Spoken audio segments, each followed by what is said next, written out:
What's up, everyone? Welcome to another episode of Fuzi Clean 2 Podcast, where we highlight people's comeback stories. I'm your host, Gabriel. Welcome our next guest, Chris. Hey, Chris, how's it going? Good. How you doing, Gabe? Good, man. I'm glad you finally come on. Me too. So what was your childhood like? How was it growing up for you? Okay, so 2 years old, biological mom abandons me and my sister. Yeah. My dad's in the Marine Corps, and I think we're in California at the time, so he flies us back to New York, Oswego, New York, where I'm from, and we live with my grandparents. He eventually gets out. I think I'm like 3 or 4, something like that. And now he lives there too. Single dad, 2 kids, parents helping him out and stuff. So that's where, it starts. But good childhood overall, man. For real. Live out in the country, middle of nowhere. I think that's right. Yeah. Yeah, middle of fucking nowhere. Yeah. I had a bunch of friends in grade school and shit. My cousin, who's a year younger than me, he's my best friend growing up, and he would come out to my grandma's all the time, and we were like inseparable and just do whatever, play outside, video games like Sega Genesis and shit. So did your mom ever come back into your life, or she was just nowhere to be found? Phone calls. I think I saw her once for a week when I was 8 years old. She came back to Oswego, picked me and my sister up, brought us to Buffalo, where she's from, and we hung out with her mom and a couple of her really close friends for about a week. And then she called a couple more times, but literally before I came out to California 3.5 years ago, the last time I saw her in person was at the age of 8. No way. Yeah. So if you don't mind me asking, why did she leave? Did she give you a reason, or did you even ask, or?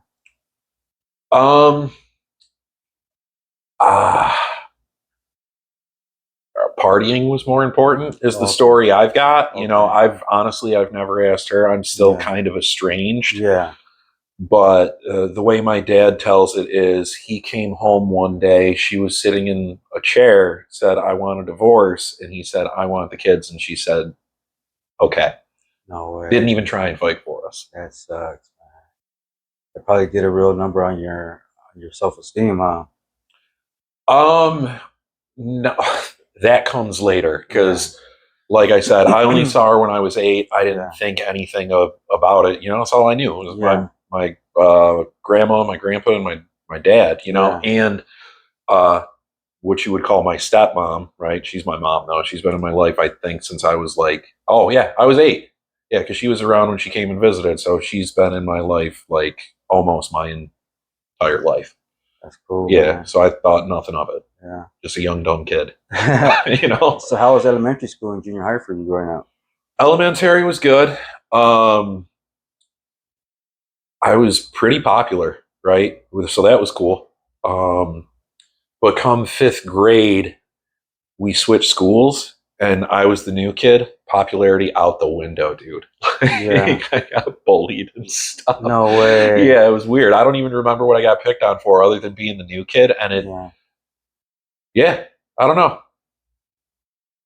Did that carry on to junior high? Yeah, dude. Honestly, that shit even carried on into high school, right? Like, I mean, I had friends and stuff, and like, I feel like I've always been a good judge of character because my friends were always like good people. You know what I mean? Like doing the right thing, not picking on other people and shit. Yeah. And like, so it wasn't like bullied relentlessly per se, but I definitely got picked on and shit.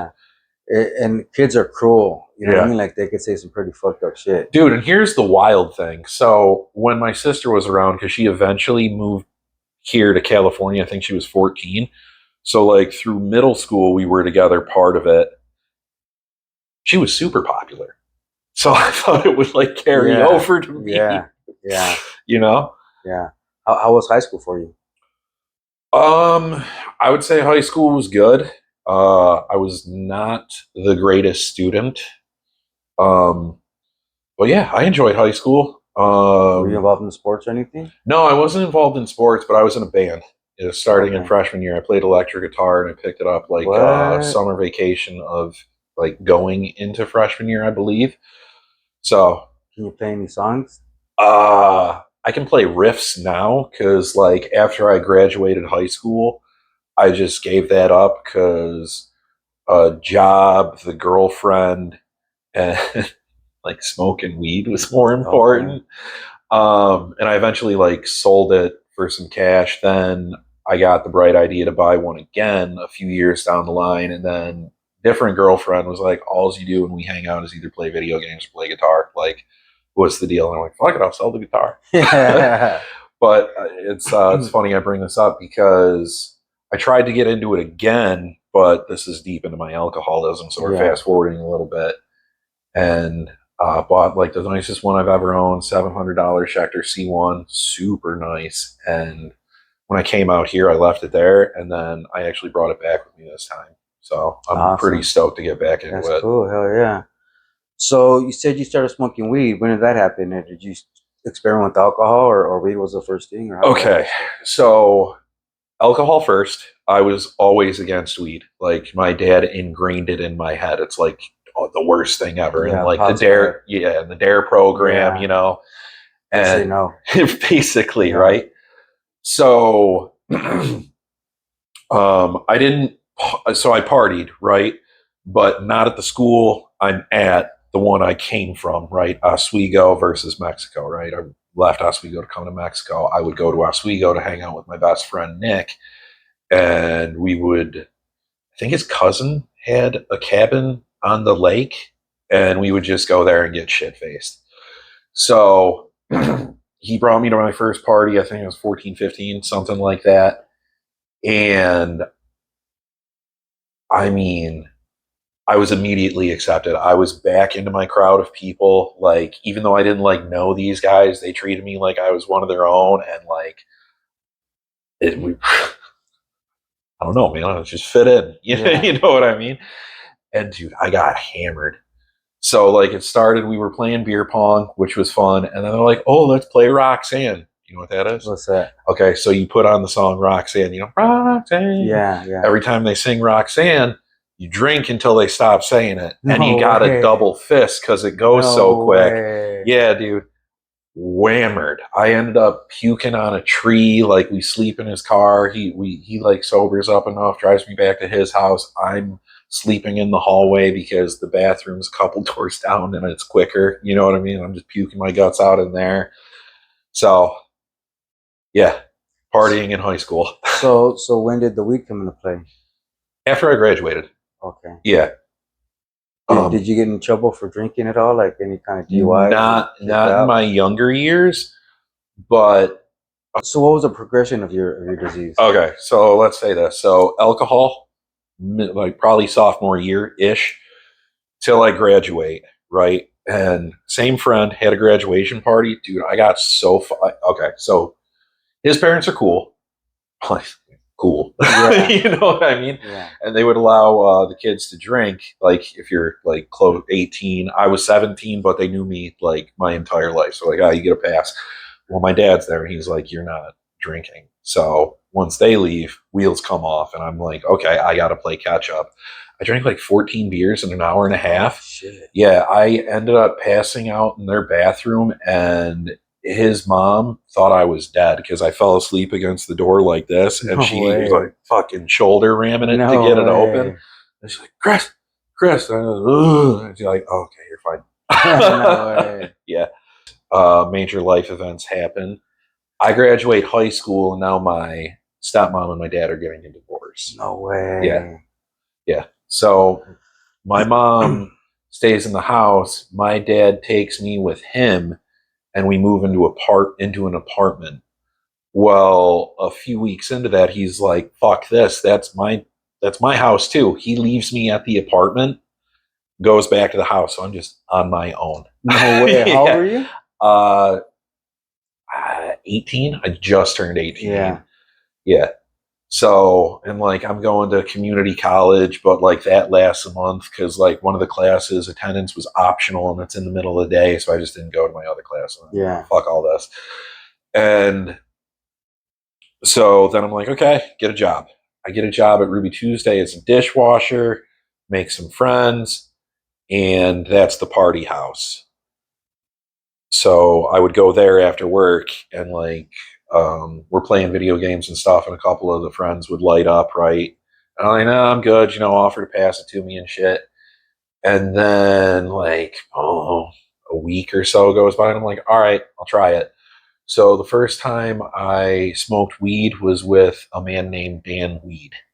His name was Weed? Yeah. That was his nickname. No, that was his last name. No So way. like that one stuck with me because he pointed it out, and he Yeah. was like, "Probably you're never gonna get to do this again." The first time smoking weed with a guy whose last name is Weed. That's How crazy. cool is that? Yeah. So yeah, and the first time I didn't get high, like there's that phenomena that occurs with some people, I guess, and they even told me you're probably not gonna get high, but next time you will. And then the next time I got high, loved it. Loved it so much I bought a bong with some of my student loan money. After that, yeah. And that went on for several months. Like occasionally if you'd party there, we'd get lit and stuff, but smoking weed daily. And that lasted probably about 2 years, I would say. And I don't remember why I stopped, but eventually I stopped. And then like as you fast forward through the years, like I would try it again and it still just wouldn't do it for me. Probably because I'm an alcoholic, because alcohol always did it for me. You know what I mean? Yeah.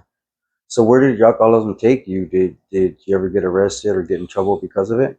Many times. No way. Many times. Go through the first time you got arrested and how that felt. Were you nervous, scared, or what was the?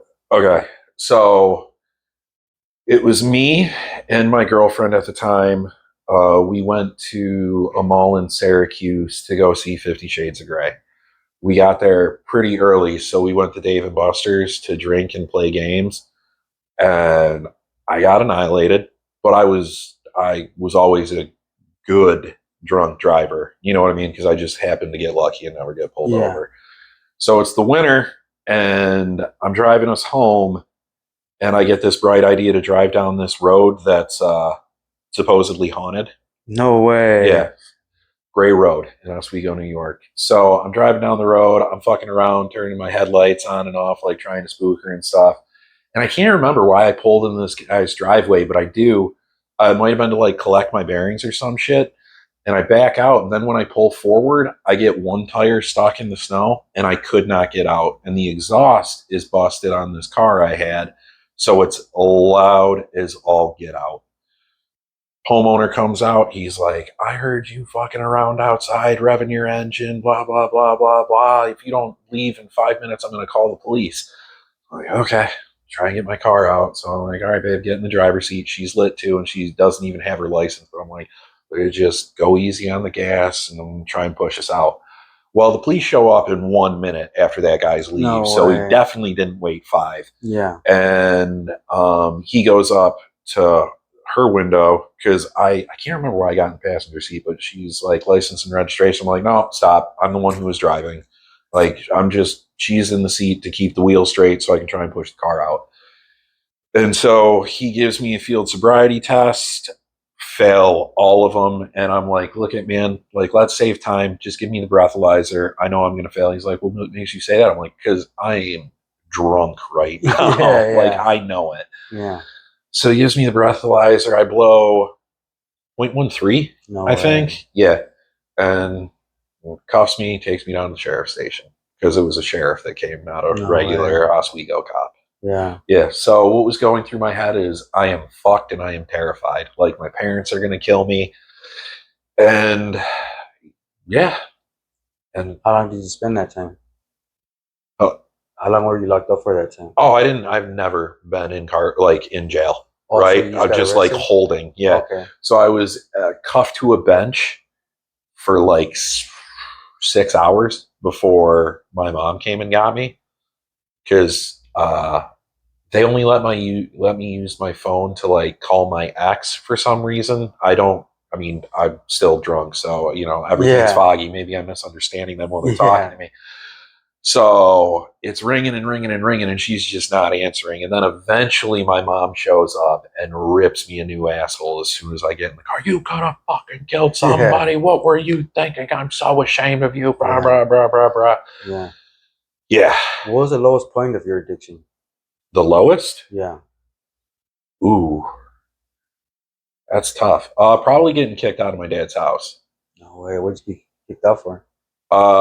He thought I got arrested, but it was actually a police officer just bringing me home. So he dropped No me. way. Yeah, I graduated with the guy from high school. No, So are you you want to? serious? Yeah. So like this is where my alcoholism really is the worst it's ever been. So I it lasted 8 years of like deep drinking, right?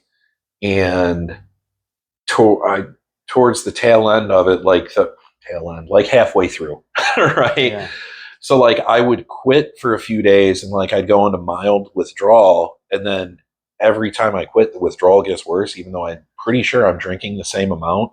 And I learned while I was in detox, it's called kindling. It's specifically for alcohol, from what I'm told.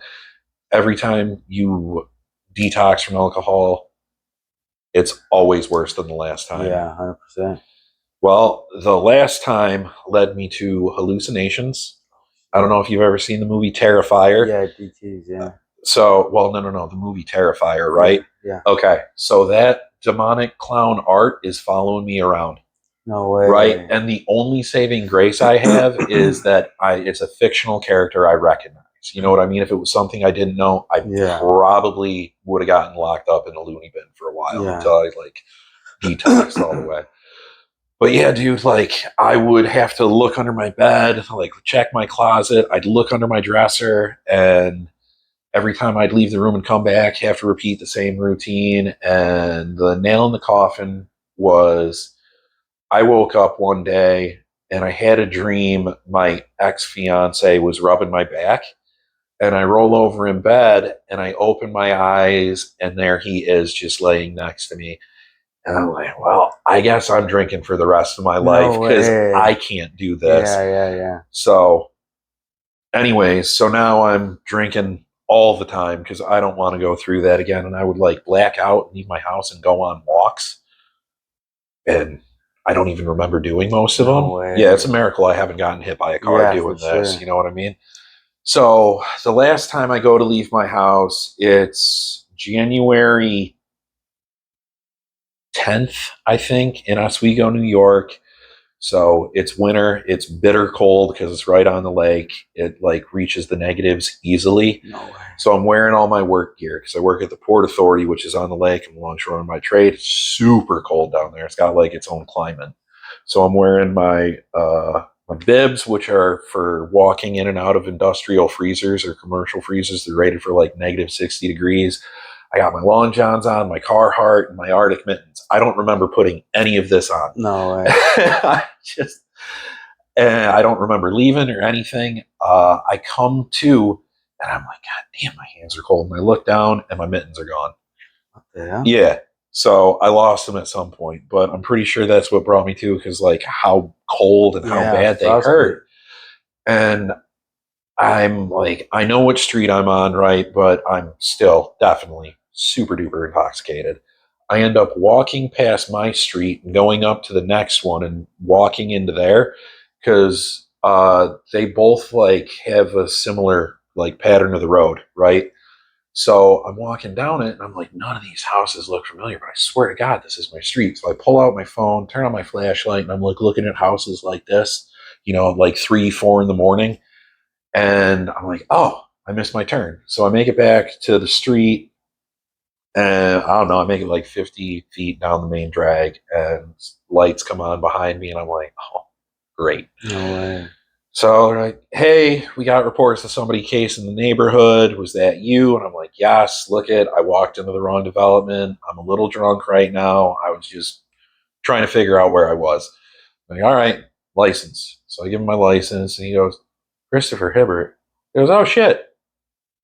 Remember Andy Teifke? I go, yeah, we went to high school together, Andy. I know it's you.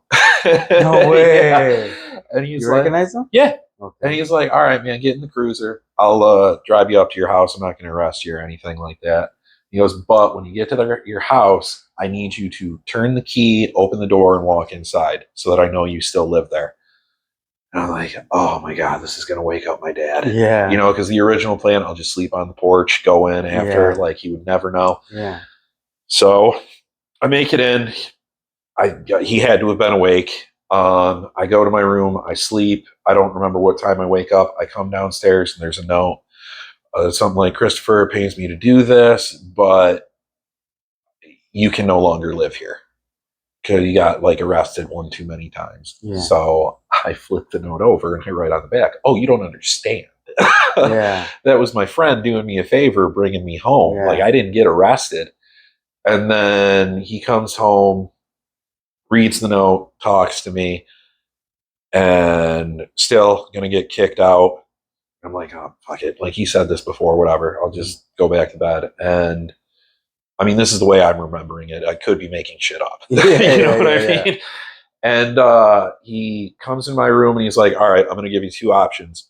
You can either go to California, go to detox, and then be with your sister, or you can be homeless right now. And it's January 11th. No Bitter way. cold. Yeah.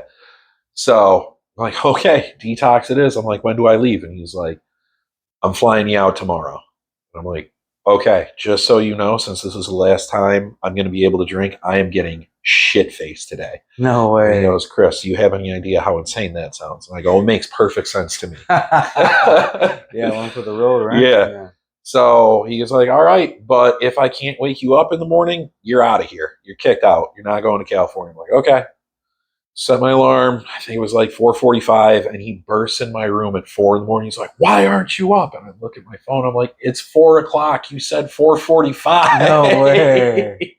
I'm like, "All right, I'm up now." So yeah, then I drink on the plane, drink in the airport, make it to John Wayne, and her boyfriend picks me up and brings me to a detox that he managed. So he set the whole thing up with her, cash pay detox, do that for 3 days, and then I'm like gonna go into treatment or something like that.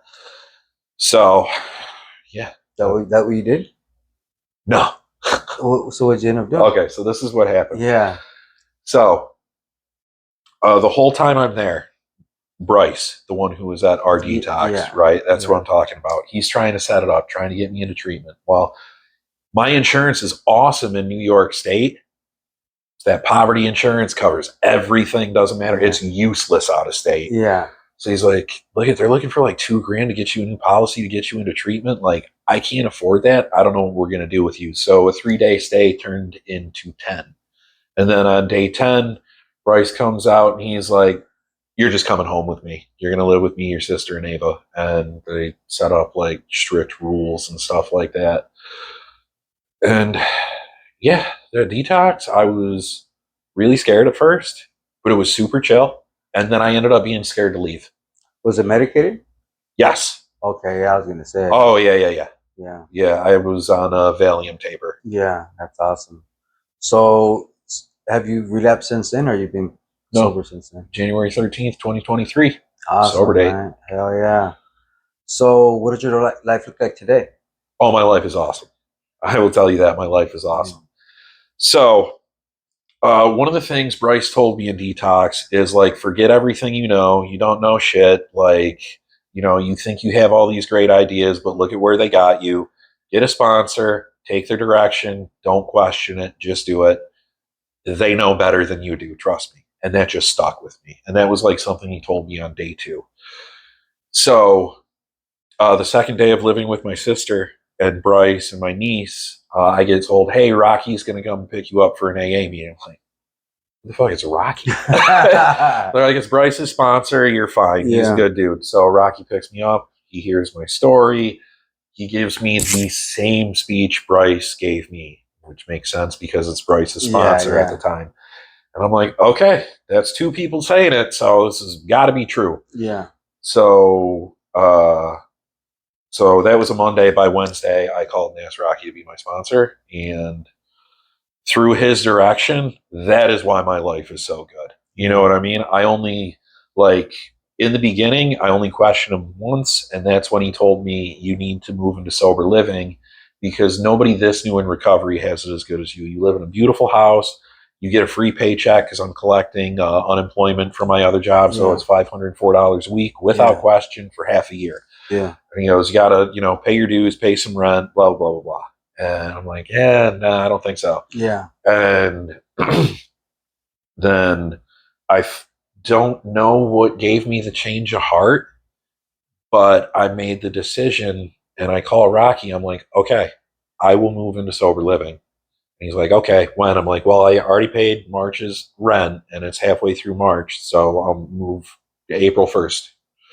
It's like, okay. So then I get a call from David Jones, the senior director of operations. At the time, he was only director of operations. Next step, like, Rocky tells me you're looking for a sober living. How much can you pay? And I'm like, well, Rocky told me 1,200. He's like, all right, we'll do 1,200. And then literally like 30 minutes later, I get a call from one of my buddies in my sober family. He's like, you don't want to live there. You want to live at my house. And I'm like, okay, I'll live at your house. Within a couple of days, he calls me, hey, my weekend manager, we're firing him. Do you want to be the weekend manager? No and I'm way. like, what does that mean? And he just tells me, he's like, you just watch the clients, you do some meds, fill out some David called paperwork. you? No. My buddy, Okay. Daniel Ordonez, Okay. right? He was the lead manager at that house, but friend in my sober group, like we're boys, right? Yeah. So he's like, you want to live here? And then calls me, you want to do this job? And I'm like, I mean, I don't know if I'm capable. And he's like, look, if there's no curfew, if you're a client, you got a curfew. I'm like, Yeah. I'm in. Yeah. So, yeah, dude, that's really when the wheels started turning, like my life getting good, right? I'm working for Next Step, and like I actually care about the clients, right? And that, like, I don't know, that just made me want to work in treatment, like seeing people's lives change and stuff. Yeah. And so the plan was like get my rad T, be attacking Newport. I go to powwow, my scooter gets stolen, so I don't have wheels to Newport. And my buddy is like, hey, I'm quitting. You should take this job. So I'm like, okay. So I put my name in the ring he was also a director of medical operations, right? And I ended up getting that job, and I ended up getting my own house, brand new house for Next Step. And yeah, dude, I just fucking grinded away. I learned as much as I could. Like AA was still priority number one. Yeah. Like there was a point where I was going to at least a meeting a day, and that lasted for a real long time. Right. And yeah, man, everything just went up from there. Like I just did the program and worked it diligently for a while. So I don't know if you guys can notice, but this guy's a pretty big dude, right? So how did you get into fitness and everything? Okay, so before my alcoholism took off, right? So it was back in my early 20s. I'd always, well, from like late 17 is when my age, right? 17 years old, started working out at the Y, loved it. And I just stuck with that. And I found out I was really good at it. Like I have good genetics for working out. Like my body changes pretty quickly, or back then it did, no matter what I would do. Like form could be shot. I could be fucking everything up and I'm still growing and like looking better. So in my early 20s, they launched the classic physique division in competitive bodybuilding because I didn't want to be like a mass monster like the 280-pound guys. And I'm like, they look amazing. I want to do that, dude. So that's like when I really got into it. I ended up getting up to 250 pounds and 8% body fat. So I'm bigger than I am now and more ripped. That's crazy. Yeah. And then alcoholism hit and that went out the door. But like I never lost my passion for fitness, right? So literally second day out of detox, I was walking 3 miles one way to Planet Fitness and 3 miles back. And I did that until I moved to the Next Step house. Then it was a 1 mile walk. And yeah, dude, I just got after it. You know what I mean? And Like for a while I was, because I didn't know how to meditate or anything like that, you know, because I'm thinking like, oh, Yeah, you know, yeah. If you that think of kind of shit. meditation, you think of weird stuff. Yeah. So like that was the way I'd get out of my head, right? So that, pretty sure that was a contributing factor to like me staying so grounded. You know what I mean? Is like having that outlet. And I see that with a bunch of guys that come through my house. They're like, hey, I know I got blackout, but can I go to the gym? It really helps me. I'm like, absolutely, you can. Yeah. Like for sure. Yeah. Because I was the same way. Are you using those skills in your life today? Yes. So I also work over at our detox at Next Step Recovery's detox. I do a group solely about fitness and like what it does for you in early sobriety one day, and then the following day we go to the gym and I get to put my personal training skills to work. You know what I mean? And I love doing that, dude, especially when the clients are like picking my brain. I'm like, Yeah. oh, I got you. You got a question? I got the answer. Yeah. Yeah, that's awesome because not only is getting your bearings back about your addiction, but like it's a whole thing. It's mind, body, and soul. You know what I mean? And the and it's crazy because like we lose all our feel good hormones when we're out there using because we're depleting them because we're putting the fake ones in us. Yes, You know what I sir. mean? So like that's a good way to start getting the feel goods back, right? 100%. 100%. I would, and I mean, I would recommend fitness to anybody, you know, just for like health and longevity reasons, but Yeah. especially if you're a recovering addict, Yeah. to like help get the neural pathways like going again in your brain, you should for sure do some kind of like healthy activity, whether it be resistance training, Pilates, yoga, running, whatever you find enjoyment in, because it's not sustainable unless you enjoy it. So just find something you like doing that keeps you active, and your brain's going to get back on track quicker. Yeah, for sure. Do you have any words of wisdom or suggestion to give to somebody out there might be struggling? The advice I would give to the newcomer is, even if you are in treatment, still work the 12 steps. I hear it all the time, like treatment isn't the end all be all. The only thing that actually worked for people are the 12 steps. And I mean, I didn't go to treatment. All I know is the 12 steps. And like my life is beautiful right now. I continue to work them. And that's what I would recommend. So, like, people think that treatment is recovery, right? Treatment isn't recovery. Treatment is treatment. Treatment is where you get the coping skills to live life on life's terms, right? Recovery is actually in the realms of a 12-step based program, you know? And thanks a lot for coming on, Chris. 100%. I Thank you for appreciate having you, me. man. All right. Remember, change is possible. Redemption. Fools get clean too. What's your comeback story?